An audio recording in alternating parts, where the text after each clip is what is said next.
Տիկին Մանուկյան, չնայած մենք դեռ հնարավորություն կունենանք առանձին քննարկել մանրամասն, բայց հարցս հետևյալն է, քանի որ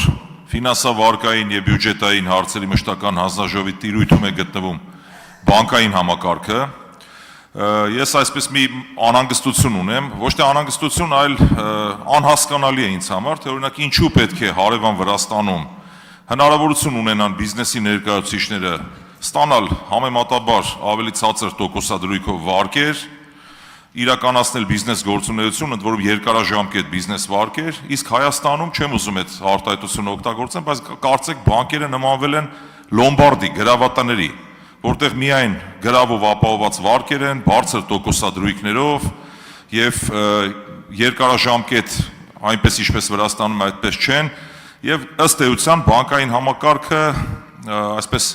բավարար չափով չի նպաստում տնտեսության զարգացմանը։ Եվ այս առումով ես խնդիր եմ տեսնում։ Նաև նախորդ իմ ելույթներից մեկում ասացի, որ բանկերը ոչ ռիսկային եկամուտ են ստանում պետության հաշվին, պետական բյուջեի հաշվին, իրենց միջոցները ներդնելով պետական պարտատոմսերի մեջ, եւ այս առումով ինչ հնարավորություններ եք տեսնում, կան հնարավորություններ արդյոք օրենսդրությամբ կարգավորելու այդ ներգրաված միջոցների եւ տրամադրվող միջոցների ողջամիտ մարժայի իմաստով, այսինքն որպեսզի հնարավորություն ունենան բիզնեսի ներկայացուցիչները ստանալ համեմատաբար ավելի ցածր տոկոսով վարկեր։ Սա օրենսդրությամբ հնարավոր է արդյոք կարգավորել։ Պարոն Ֆարմանյան, շնորհակալ եմ շատ հարցի համար։ Ես մեր սիրելի ԿՊ գործընկերների սիրած արտահայտությունը կանեմ, քանի որ բիզնեսից եմ եկել, շատ լավ հասկանում եմ, լսելով չի, որ գիտեմ բիզնես վարկերի տոկոսադրույքների եւ բանկերի վարած քաղաքականության մասին, այո, ձեր մտահոգությունը շատ տեղին է։ Հայաստանում բիզնեսի համար վարկեր ներգրավելը իսկապես լուրջ խնդիր է, շատ հաճախ պահանջվում են գրավներ եւ տոկոսադրույքներն էլ այնպիսին են, որ բիզնեսը մի քանի անգամ մտածում է արդյոք բանկերից միջոցներ ներգրավի, թե ոչ։ Նույնը վերաբերում է օրինակ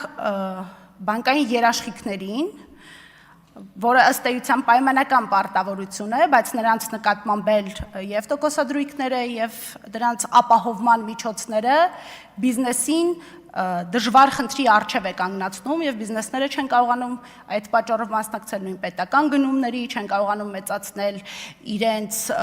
շրջանառության ծավալները, նոր պրոյեկտներ կյանքի կոչել, որովհետեւ այո, մեր բանկային համակարգը բիզնեսի համար ամենաճկունը չէ։ Ինչ վերաբերում է օրենսդրությամբ հարցը լուծելուն, վստահաբար դա հնարավոր տարբերակ է։ Կարծում եմ մեր համատեղ աշխատանքում այս հանձնաժողովում մենք կգտնենք լուծումներ եւ ճանապարհ, որ եւ բանկերի շահութաբերությունը չնվազի, չնայած հաշվետվությունները դրա մասին չեն ասում, եւ բիզնեսները կարողանան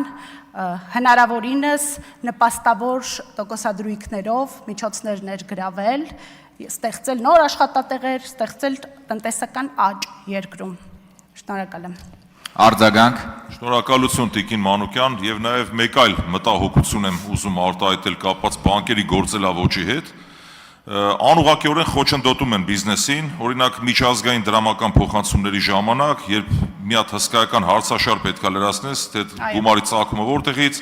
ինչու ես փոխանցում, ել չեմ խոսում արդյոք այդ ապրանքները, որոնք դու ներմուծում ես հետագայում չեն արտահանվելու այնպիսի երկրներ, որոնք սանկցիոն կարող են լինել այդ երկրների համար եւ այլն եւ այլն։ Եվ երբ հարց է հնչում օրինակ, ինչու եք պահանջում այդ տեղեկությունները, պատասխան փողերի լվացման եւ ահաբեկչության դեմ պայքարի օրենքի շրջանակներում, որը բացարձակ կապ չունի իրենց պահանջների հետ։ Այս հարցին խնդրեմ ուշադրություն դարձնել եւ նաեւ մեր հնարավորությունների շրջանակներում կարողանանք հետամուտ լինել այս խնդրի պարզաբանմանը։ Կարող եմ արձագանքել։ Այո, իհարկե, համեցեք։ Պարոն Ֆարմանյան, քանի որ 2013 թվականից ֆինանսական համակարգում եմ եղել, սկզբում վճարահաշվարկային համակարգում, հետո վարկային կազմակերպություններում, այո, փողերի լվացման մասին, օրենքի մասին բնականաբար այդ իմ աշխատանքի մի մասն է եղել, բայց պիտի ասեմ, որ այդ օրենքի նկատմամբ վերահսկողությունը վերջին տարիներին դարձել է աննախադեպ, բնականաբար բոլոր ժամանակներում օրենքը գործել է, բայց վերջին շրջանում դա ուղղակի դարձել է անդրամաբանական մակարդակի ցանկացած տրանզակցիայի դեպքում հիմնավորումներ, ծագման աղբյուր, ապրանքների սանկցիոն լինելու, հուսանք, որ դա աշխարհաքաղաքական երևույթներով է պայմանավորված, այլ ոչ թե ինչ-որ միտում կա մեր բիզնեսի համար դժվարություններ ստեղծելու։